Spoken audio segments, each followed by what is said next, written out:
this morning kind of seems strange and out of place, so I'm going to give you the background of it. Amos is not a professional prophet. Now, there are prophets in the Old Testament that's all they do, they're prophets. And then there are prophets that are paid by the kings of the ancient Near East to prophesy good things about them. And here comes Amos. We read it and we don't really know what it means when he says that he is from Tekoa. Well, Tekoa is a farming village in the south end of Judea. Now, Judea is the southernmost part, or was the southernmost part of Israel, and by this time it's become a separate nation with a separate king, and Israel is considered the northern kingdom. Both of them have, well, if you read the Old Testament prophets, you find out they've lost their way. They've failed to be who God called them to be. Now, there's one important point here. When we hear this judgment, God is calling the judgment upon the people of Israel who should know better, not upon the pagan who have no clue. He's calling the judgment on people who, in theory at least, should understand what's going on. But why? What is it they have done? Surely they've done some awful, awful thing for him to bring this plumb line. And you see how the kids knocked this down and rebuilt it. And I wouldn't want to live on a third story of a building that looked like that. Just saying. I'd be a little bit afraid that it might fall. I want to read to you another verse. Ladies, do not be offended. This is an old world pre-first century verse. It comes from the book of Amos also, but it describes what Israel has done. And if you want to write this down so you can go home and read it and make sure I'm telling you the truth, it's Amos 4, verse 1. Amos 4, verse 1. You can read the whole book of Amos in an hour. Great book as far as I'm concerned. Listen to me, you fat cows living in Samaria. Hold on. You women who oppress the poor and crush the needy, and who are always calling to your husbands, bring us another drink. The Lord has sworn by his holiness, the time will come when you will be led away with hooks in your noses. Every last one of you will be dragged away like a fish on a hook. You will be led out through the ruins of the wall. You will be thrown from your fortresses, says the Lord. In Israel under Jeroboam, who was the king, Israel was wealthy. But Israel was much like America of today. It was a divided country of the very wealthy and the very poor. And they were building big houses for the rich. And the plumb line would be used by the builder to make sure that the second story of these big houses was safe to live in, that the walls were straight so they weren't going to fall. And guess who built the big houses for the rich people? The poor. And guess how they were paid? Poorly. They were being abused by the people who had money. The people who had money were using the poor in Israel to do their bidding and basically using them as a slave class of people. And the division was growing ever wider and wider. And the wealthy people believed, this is an Old Testament understanding, that blessings, material possessions, are because God sees you as good. That's not true. Sometimes the most blessed people are the poorest. But they see material blessings as being a blessing upon them. It's also not true that it's the other way around. We live in a world, as they did, where some people are going to be wealthier than other people, and that's okay. It's not about the wealth. It's about how you and I see the wealth. It's about how you and I understand the wealth. It's about how you and I manage our own wealth or lack thereof. So Amos comes on the scene, and he starts to talk to these people, and he says some equally offensive things. In the Old Testament, King James, it says, "Ye cows of Bashan." And when he said that, because cow is a feminine noun, the women of Israel knew who he was talking about. But what does it say they did? They oppressed and crushed the needy.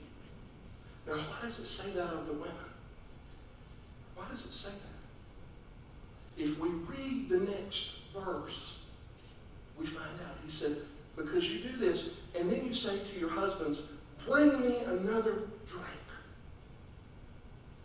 You see, in the Old Testament, the man was the head of the house, without question. And in that world, he was called the pater familia, a Latin term, means the head of the family, the father of the family. And everyone in the household served the father. In any way, in anything, whatever he said.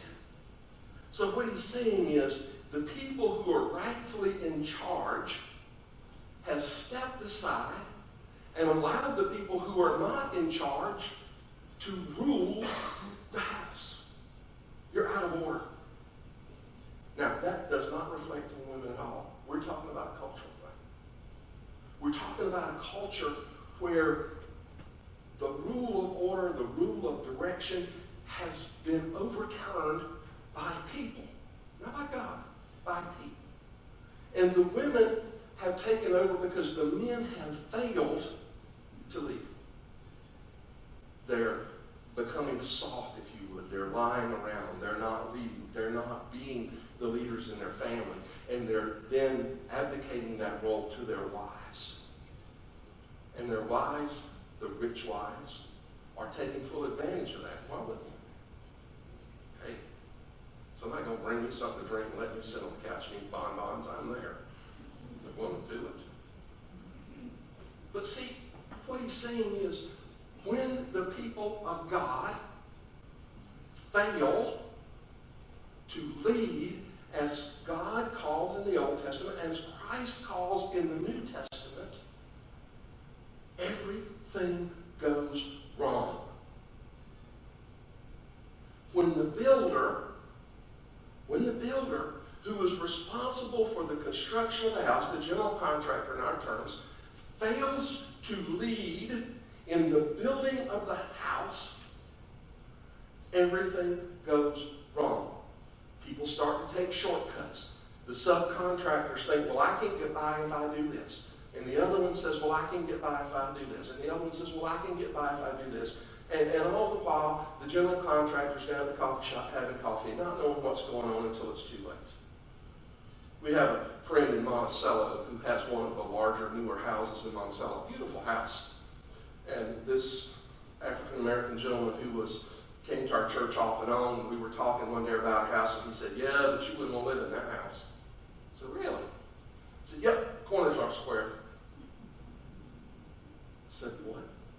He said, the corners aren't square. The house is not square. I said, well, how do you know that? He said, well, I know the sub who laid the foundation, and he didn't use the 3, 4, 5 rule. Now, for any of you who are mathematicians, it's Pythagorean theorem. A squared plus B squared equals C squared. So they didn't measure to make sure the corners were square, so the house is out of alignment. Now, that may not sound like a big deal until a hurricane comes along and you find out that the house is out of alignment, so the roof is not right, and the roof blows off. See, when the house of God, when the people of God are not square and true to the direction of God, and the storm comes, guess what happens? Folks, the storm is coming. I want to share with you something. This has been a real interesting week. I typically don't read a lot about what a Southern Baptist writes because their theology is very different from ours. But I'm going to read you this first page by Rusty, who is a Southern Baptist pastor. It happens more and more these days. I'm embarrassed by much of American Christianity. I spent a lifetime being proud of the word Christian. As a child, when other young boys were planning to grow up to be firemen, army men, in quotes, or professional football players, I was going to be a preacher like my daddy. But too often these days, preachers make me cringe. Now remember, he still is one. I hear anti-education views that are dishearteningly narrow. I hear views about women that are shockingly antiquated and reflect distorted interpretations of Scripture. I hear opinions about homosexuals that sound like we're living in the Old Testament world. I hear evangelistic proclamations that exclude and divide. Tone-deaf exclusivism in a pluralistic world. That means we have many different cultures living in the same world, and we think ours is the only one that's right. hear support for torture, detention, deportation, preemptive war, and I wonder where the heart of Jesus is in all that aggression. I was raised by Southern Baptists, proud to be a Southern Baptist, and planned a career among Southern Baptists. I was educated at Furman, Southern Baptist Theological, and Decent Divinity, all very conservative. Was proud of their histories and their commitments to provide a Christian education. But as a Baptist educated by Baptists, I hear anger towards immigrants. As if the land under our feet could actually be called ours. And my heart aches for the lack of compassion and sympathy. I hear angry religiosity that is difficult to separate from self-righteousness. I hear convictions of faith that are deeply mired in blind and bitter partisanship with no awareness of the dangers of needing the state to do the bidding of the church. I hear hatred of difference, not hope and diversity. I hear fear of change rather than faith in the future.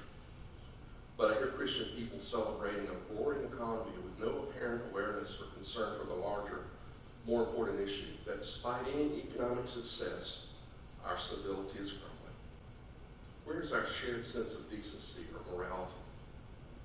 The nation may be enjoying a moment of financial prosperity, but at what cost? Truth and integrity are at stake. And if you want, I can give you the well to that. This is written by somebody in the church. What do you think the people on the outside think of us? What do you think the people who don't know what church is about think of us? I can tell you it's worse than that. You see, when a congregation says, oh, if we just get a better preacher, we'll have more people. You know what? In Christian land that we lived in 30 years ago, Bob, you remember Christian land where every winter the truck came down and dumped all the people off that were moving down from up north, and they were all looking for a church? They're not looking anymore.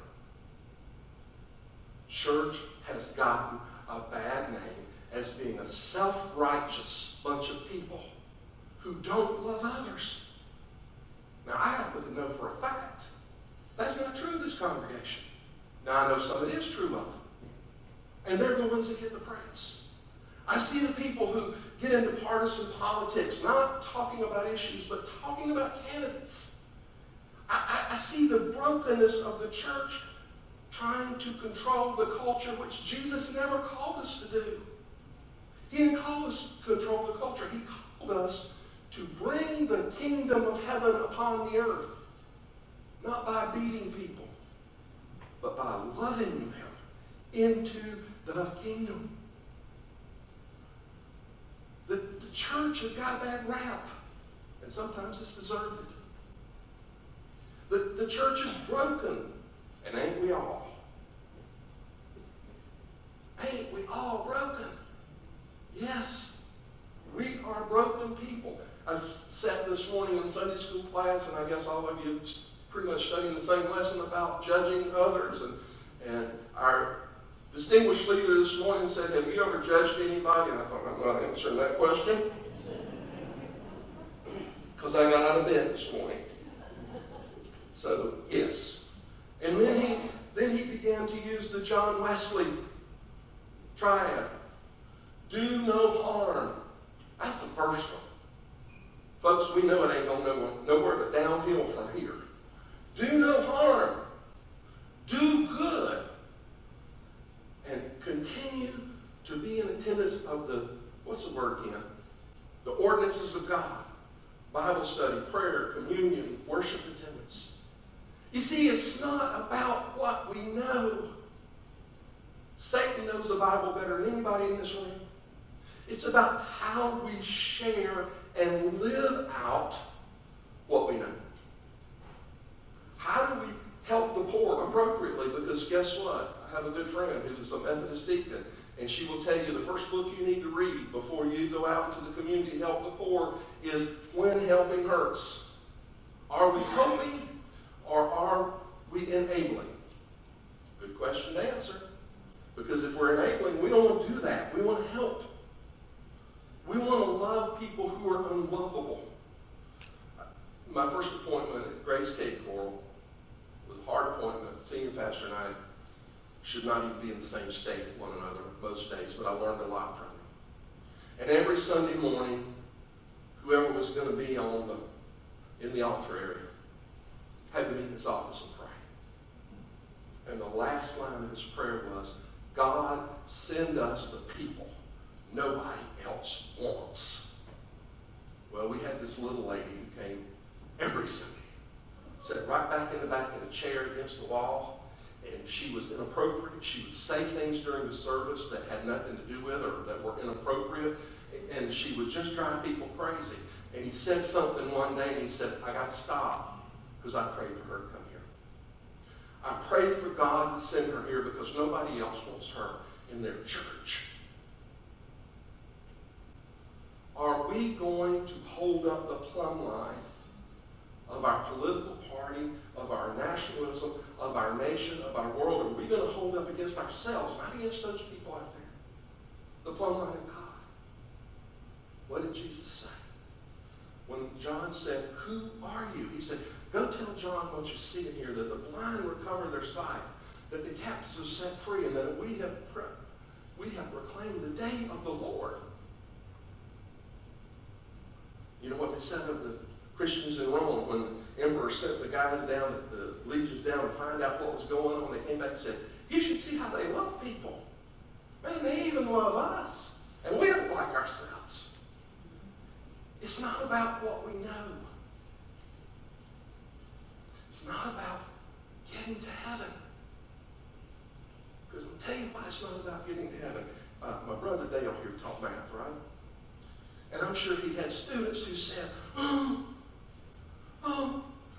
what's going to be on the test? Who worry about the test? And he probably said something like this to them. If you do your work every day and you do what you're supposed to do, you don't have to worry about the test because you will know it. You will know it. I've had teachers say to me, don't worry about the test. Worry about doing what you're supposed to do every day. And the test is not a problem. So, don't even think about getting to heaven. Think about living like Christ. And that takes care of itself. You see, holding a plumb line up against ourselves, up against myself, up against ourselves individually, and saying each day, how are we doing? Ken mentioned this morning the prayer of examen. Many of our monks had a prayer of examination that they prayed every day. And one of the things they ask is, Lord, has there been any evil thing within me? Well, that's a hard question to answer. I'm going to tell you, as a preacher, that's a hard question to answer. Because as soon as I ask that, I will remember when Jerry walked up to me with something important, but I was already in a conversation over here. And I said, I'll get back to you, Jerry, and continued with my conversation. Well, I've ignored him. I've hurt him. I've wounded him. But I'm saying, excuse me a minute. Okay, Jerry, what is it that I can do for you? And then say, we really can't deal with this right now, but can we talk in an hour? I need to finish what I started. Or when someone who I know is truly poor and hungry comes, maybe I don't give them money for food, but I say, you know what, if you go down to Chamberlain's, they have a meal for you. And I know because I gave $5, right? I gave $5 for a free meal for you. Or maybe it's when somebody says, I'm lost. And I take my time to give them directions. Or maybe it's when someone is hurting. I don't say, well, tell me all of what happened. I say, let me pray for you.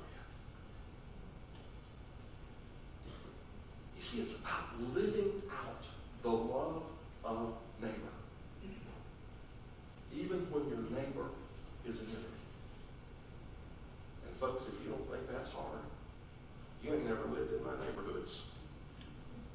Thankfully, right now, I don't have any neighbors that I have a problem with. I don't ever see them, so that may be why. But it's hard to always love others. Janet and I, while we were in North Carolina, a friend from a former church I served came over. They're getting a new pastor, which is a blessing to them. And we started talking about the church a couple times. I said, I'm not going to talk about that. I'm not going to discuss that issue. And there was a family who got mad at me in the church because I had to hold their child, who was our youth director, accountable for what she'd done. And they didn't like it. And they made my life miserable until they got me to leave. It's been a long time.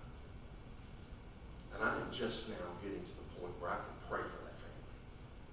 Because I was hurt. And I was angry. And I felt abused. And I realized God calls me to lay that down. God calls me to give that up. God calls me to move on. And it's hard. It's hard to forgive. It's hard to reach out sometimes because we always wonder. You know, we have a breakfast on Saturday morning. And I know some people like it, some people don't. Well, it's not bringing anybody into the church, and I'm going to tell you something that's going to shock you. That's not the point. The point is for us to be disciples. And discipleship is not something you learn out of a book. It's something you do. We read the book to know about Jesus. And we want to know about Jesus because Jesus points us to the Father. And we want to know about the Father because the Father changes the way we live. So when we give food away, food pantry, when we feed people breakfast, when we take up school supplies, you know, those are little things. Little things. I may bring in a pack of pencils, or a can of peas, or I may go serve juice on Saturday morning. And that's a little thing. But in someone's life, that's a big thing. That bag of food may be the difference between them eating or not eating. That breakfast may be the only meal somebody gets that day. Those pencils may be the only pencil a child receives. And that's a big deal. See, when we hold that line up against us, when God holds that line up against us, he expects us to look and see. And if Nancy hadn't done the children's homework, she up there hiding Nancy. I thought about something you said, except something, let me get this straight. I thought about when your mama looks at you and says, straighten up. You ever think God looks at us and says, sit straighten up? I know he does to me. Don't tell anybody. Straighten up. Straighten up. What does that mean? That means to live the way your mama and daddy taught you to live. And God takes this line and holds it up to us and says, okay now, straighten up. Learn to live like Christ. Are we going to get perfect? Absolutely, positively, no. Is that an excuse for not trying? Absolutely, positively, no. But we try. And we try to be disciples. Those who go and reflect the image of Christ into the world. My granny said, son, you'll catch more flies with sugar than with vinegar. And sometimes I want the church to learn that when I hear things I hear. I just cringe and go, I can't believe that pastor said that. I can't believe that pastor did that. Or I can't believe I did that. So when we think about Amos, who is sent, a non-professional prophet who was told to go away because it's hard to hear prophetic words of truth. When we think about Amos, let's think about those around us who are in need. It may be the person sitting next to you in the pew. They may be in need of a kind word. It may be the person we encounter tomorrow. It may be us. Let's look to the Bible for our direction. Not to the Constitution, and not to the House and the Senate and the White House and the county commission and whoever, they're as broken as we are. Look to the rule given by the one true and perfect leader, God our Father. I encourage you to read through the Old Testament prophets, especially that last little group of minor prophets, and see what they have to say. This same preacher at Grace, just to share it with you, kind of funny, said to me, you know, yep, one of your spiritual gifts is prophecy, which it is, and you're just like those Old Testament prophets. You're just crazy. I said, I am not crazy. I've been in a bad mood for 40 years, just like them. You try living in the desert. Let's pray. Father, if you choose for us to live in the desert, let it be so. If you choose for us to live by the river, where the water flows and the trees bloom, let it be so.